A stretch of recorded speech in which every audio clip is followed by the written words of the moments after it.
tanggal 6 Mei 2024. Ya, pada kesempatan ini kami menyampaikan kepada rekan-rekan semua bahwa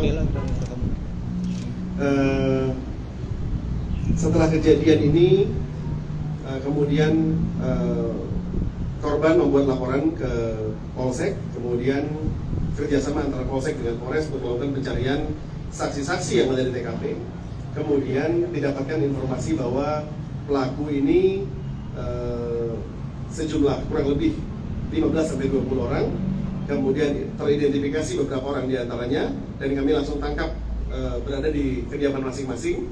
Dan di sini kami informasikan bahwa awal mula terjadinya pengeroyokan pada tanggal 5 Mei itu adalah pada saat sekelompok anak muda ini sedang berkumpul, ya, kemudian melihat bahwa yang melintas itu merupakan orang yang pernah melakukan penganiayaan kepada salah satu tersangka, sehingga dikejar, kemudian disalip motornya, kemudian para tersangka turun dari kendaraannya dan melakukan pembacokan kepada korban.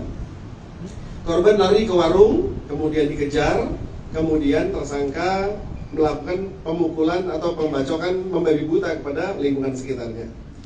Jadi hal ini merupakan salah sasaran daripada tersangka untuk melakukan penganiayaan kepada korban. Ya. Adapun tersangka yang bisa kami amankan sementara ini sejumlah 4 orang, satu di bawah umur sehingga tidak bisa kami tampilkan pada press conference ini, namun kami proses sebagaimana prosedur hukum yang berlaku. Sedangkan para pelaku yang lain masih terus kami lakukan pengejaran dan kami terbitkan DPO, daftar pencarian orang, termasuk inisiator daripada pengeroyokan ini, yaitu orang yang merasa pernah dianiaya oleh orang yang disangka salah sasaran ini, ya. Dan atas perbuatannya para tersangka kami jerat dengan pasal 170 KUHP ayat 2, yaitu melakukan kekerasan secara bersama-sama yang mengakibatkan korban luka berat dengan ancaman hukuman pidana selama 7 tahun pidana penjara. Bang, korbannya ada berapa orang dan ini diduga geng motor katanya? Sementara korban ada 7, ya, korban ada 7. Yang bersangkutan merupakan kumpulan dari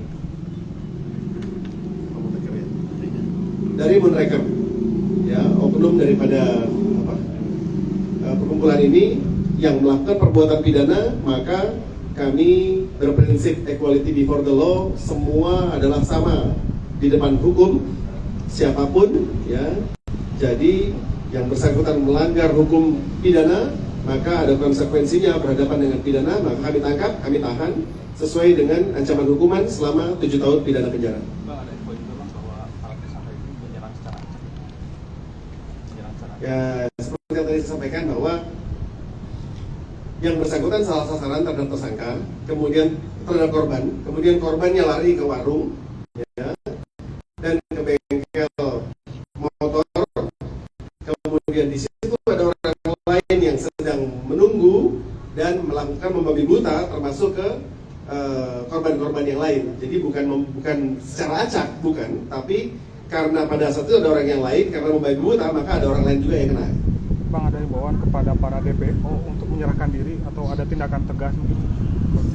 Kepada para DPO yang masih melarikan diri, silahkan menyerahkan diri, karena apabila tidak menyerahkan diri, kami akan terus kejar, dan atas perbuatan yang masakan ini kami akan melakukan tindakan tegas terukur kepada para tersangka yang masih DPO.